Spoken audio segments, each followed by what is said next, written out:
Hey guys, this week I'm caking a classic game, a checkerboard.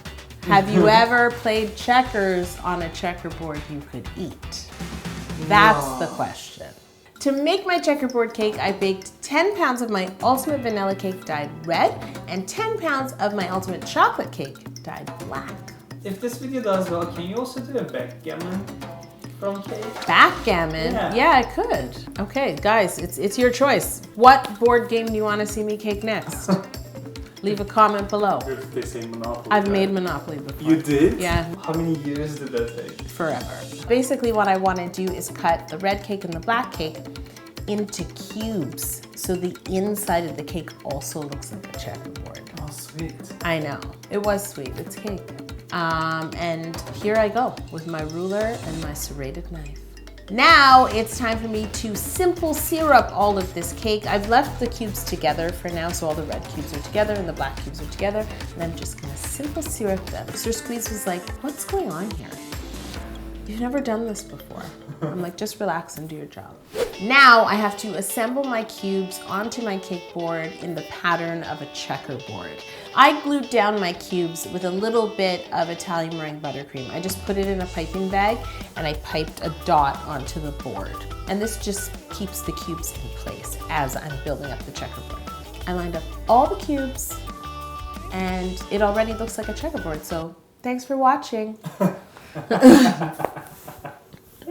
You wish. Now what I want to do is crumb coat this cake. Believe it or not, I'm going to crumb coat it in 2 stages. So right now I'm only crumb coating the sides of this cake. And the reason is the cubes aren't all completely the same height. So I'm crumb coating the sides of the cake, and now that it's chilled, the cake is in place, and I'm going to take the time to re-level this whole cake. It didn't need a hefty leveling. I just needed to trim it here and there and get it nice and flat on the top.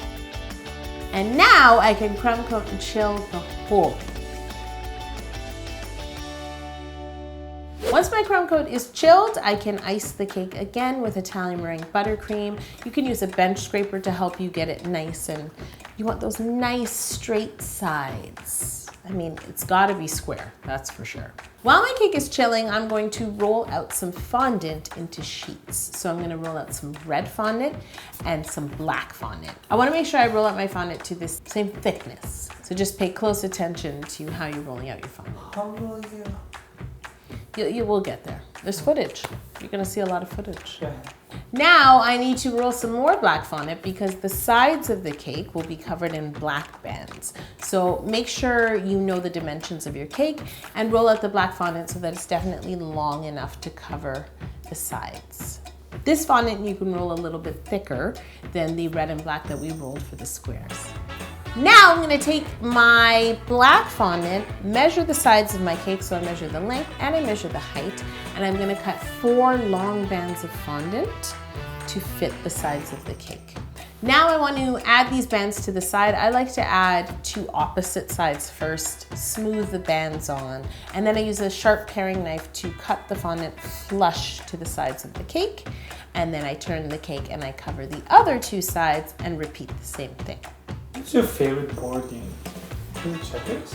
No. Actually, I have this game at home. It's called Aggravation. I love that game.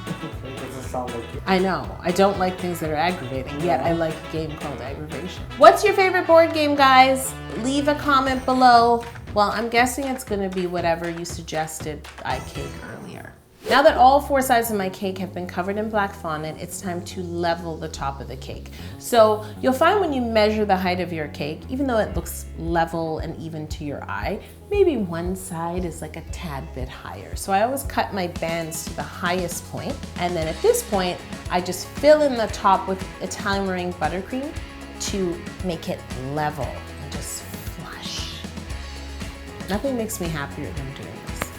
Now before I start to lay checkers on, I do want to cover the top of my cake with a thin sheet of red fondant. I had thought about laying the squares of fondant directly on the buttercream, but the problem is I'm afraid of buttercream like smushing up through the squares. Like as the cake starts to come to room temperature, that might happen.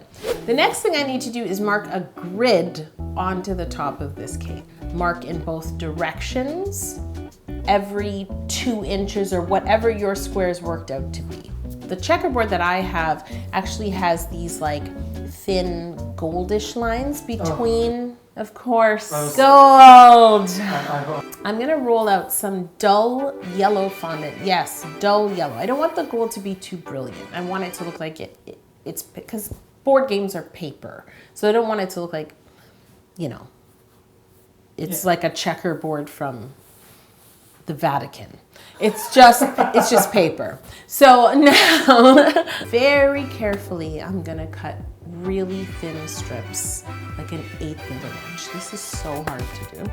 Now the next thing I'm going to do is lay these strips onto the grid. So I'm gonna brush on clear piping gel onto the grid lines I made, carefully pick up my strips and lay them along. And you can also use your long ruler to help you straighten these fondant strips as you put them on the cake. I did them all in one direction first. Now I'm gonna put piping gel on the grid lines in the other direction and lay my strip on. But the tricky part is I need to cut away the fondant that's overlapping. Yep! I was just thinking that. Yes. It was tedious. I'll put something like 2 days later. 2 days later, it's time to paint the grid gold. And what I love is because I put the grid on first, I can just freely paint the grid. I don't have to worry about not getting gold on the red fondant beneath it because we're gonna cover that. See? Now I need to address the border of this board game. Remember the red sheet of fondant I laid on first? In some parts it's sticking outside of the grid. So I'm going to use a sharp knife and just trim that away. And then I'm gonna roll out some black fondant long enough to cover each side of the cake, cut it into 1/2-inch strips, and lay it on the checkerboard like a border.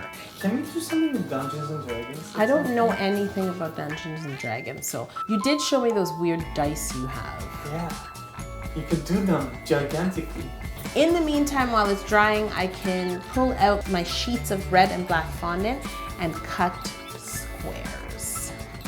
This is a big ruler and knife episode, you know? These are the stars. What inconvenience did you bestow upon yourself next? Well, you're not gonna believe this, but as I started to lay in my squares, the squares were raised from the gold line between. Oh no. Which I can't live with. So you know what I did? I re-kneaded all my fondant and re-rolled it. You did them from scratch! I did them from scratch. No, you didn't. Yes, I did. And I even used, I have a rolling pin that has like sizers. You basically put like these bands around the rolling pin and then you make sure that your fondant is rolled to the right thickness. Yes, it got real. It got real. And it's time to lay them onto the cake between the gold grid in a checkerboard pattern. I'm going to keep my paring knife on hand because I might need to trim my squares here and there.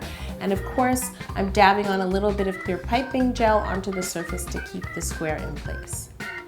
Ready? Go! I think I should just say it 64 times in the video.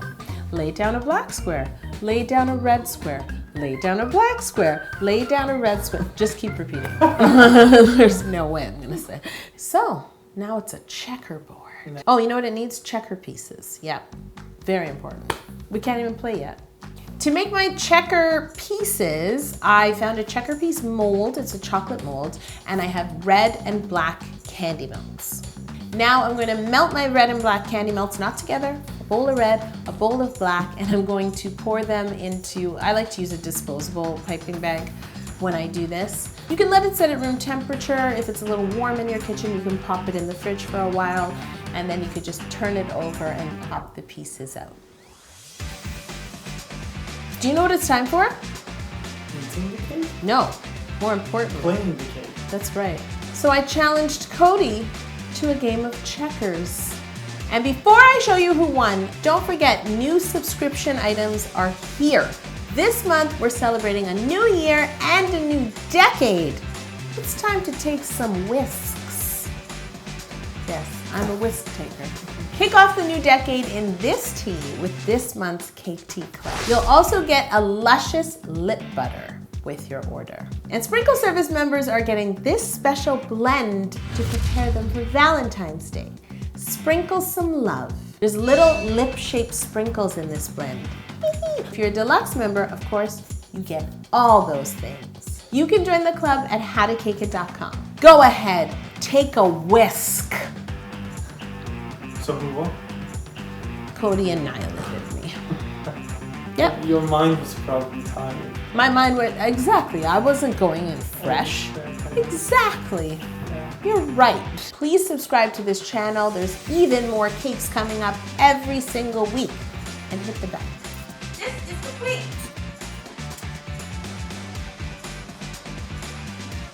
Thanks for watching, guys. If you want to see more amazing cakes, click here and here.